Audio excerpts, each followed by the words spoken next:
Hi y'all, Easy Slider here. Online. Is that a good way to meet a long distance relationship partner? Well, I can tell you real quick, I've heard that question so many times and the answer is always divided. What do you think? Leave me a list down in the comment and tell me whether or not you think online is a good way to go or not, and why you think like that. I believe it'd be a good idea if we look at both sides of this, we look at the pros and cons, where you at least have an idea of whether it's right for you or not, okay? You know, many people have already made up their minds, and they do that because they hear somebody else, sadly, and it helps them make up their mind one way or the other when they've really never experienced anything in person.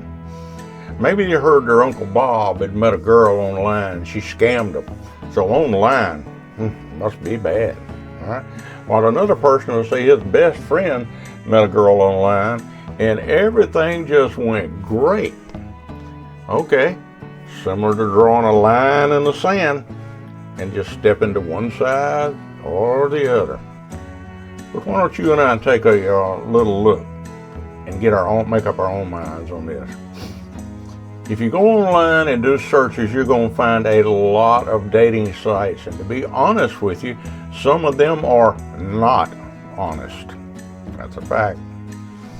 If you're considering a dating site, there are a few that have been around for a while. They've stood the test of time and they're not scam sites. When I say that, 3 sites come to mind pretty quick. The first one is Filipino Cupid. Been around a pretty good while. I've heard good response on that. Christian Filipino, which I don't think this one's been around near as long, but I'm hearing some very positive things on that one also.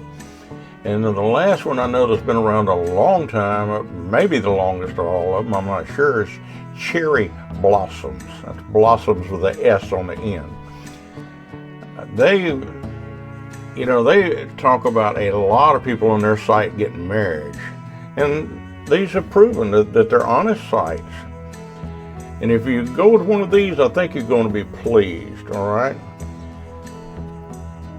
Many of the men I've talked to have found wives from these sites. And there's a lot more sites, so, feel free to explore. Look at some of the others, but I'll tell you, caution. Price is different on all of them, so that'll be something you certainly want to look at.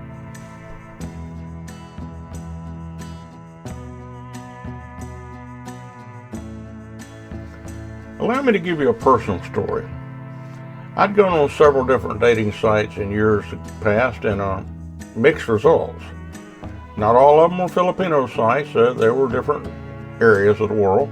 And the results ranged from about 1 or 2 replies to no replies in a month. And usually when you do this, you're purchasing a 1-month subscription, okay? Late one night, I decided to go on Cherry Blossoms. And I like their policy, how they purged their site, all right? I posted a short bio, didn't even have a picture on it because I had to get up the next morning and go to work.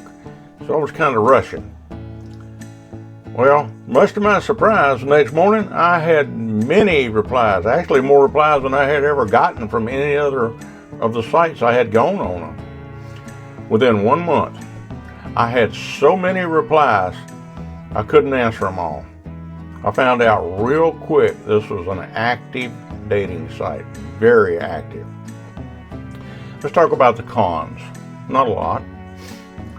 Some of the sites seem to be a little overpriced. Enough said. I'm going to let you be the judge there and which way you want to go.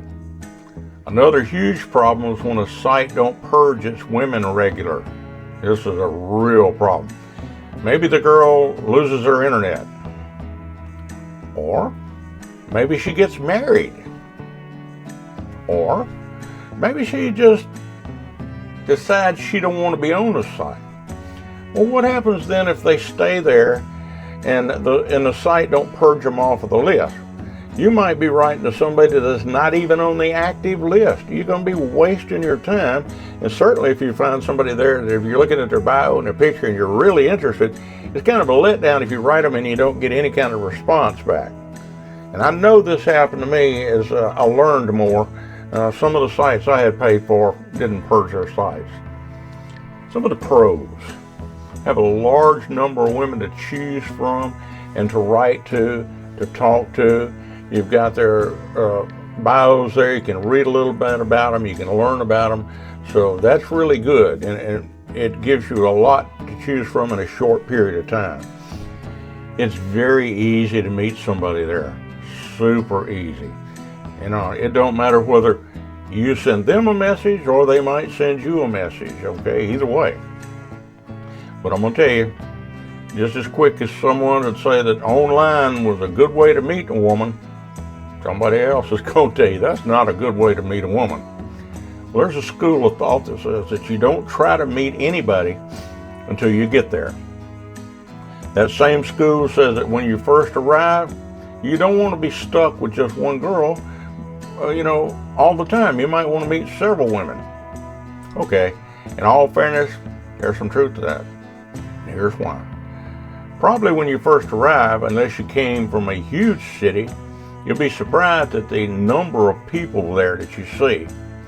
And I've also read that there's more women in the Philippines than there are men. Not by a huge margin, but definitely you'll see the difference, I believe. And you have an extremely good chance of meeting somebody very easily. Very easy. If you meet your long-distance relationship partner online, give me a comment below. Tell me how you met them. Tell me where you met them. Did you meet them on a dating site or what? And tell me if you'd recommend that site, because some of our other viewers would like to know if it's a good site and you recommend them. They'd like to know about that site too, okay? It all depends on what you actually want. If you meet someone online and you've started building a relationship with them before you get there, it can have a good effect. It's going to be helpful because they can meet you at the airport and keep you from getting lost. And I'm going to tell you, for a small city boy like myself, even being in areas like New Orleans and Mobile, Alabama, which have decent sized airports, especially New Orleans, going into Manila was a shock, okay? It's just massive. You can get lost in a hurry. So if you've got somebody there that can guide you around, that's great. But on the other hand, it also means she's going to be with you from day one. And you're not going to be able to see other women. So it depends on what you want. The security of having somebody waiting on you, or the freedom to see more than one girl. So what might be good for one person is not going to be good for the other person. They may not have your same goals, Are you getting the picture? I'm going to tell you a fact. This is going to be a real adventure in your life. So don't let anybody spoil it. Do what's best for you. Make up your own mind by thinking about what do you want when you get there. And then you'll know the right answer to that question. So when you hear somebody say, online dating is not good, or they say, come here first before you meet somebody, just smile and know that you've already made the best choice for you, okay? I want to marry my long-distance relationship partner. What do I do next? Well, I'm going to tell you what. We're slowly starting to follow a path of steps leading you through a complex maze. What to do and the government regulations that are going to be required for marriage is going to be on this path that we're following. Each step is going to be critical and it has to be done properly. All right? So make a point to follow me, because if you don't, you're going to be wasting time, making mistakes, and it's going to cost you money. Because some things, if you mess up the first time, when you do them again, they're not free. You got to pay for them again. So now let's just slide on over and look at the hidden parts of a long-distance relationship.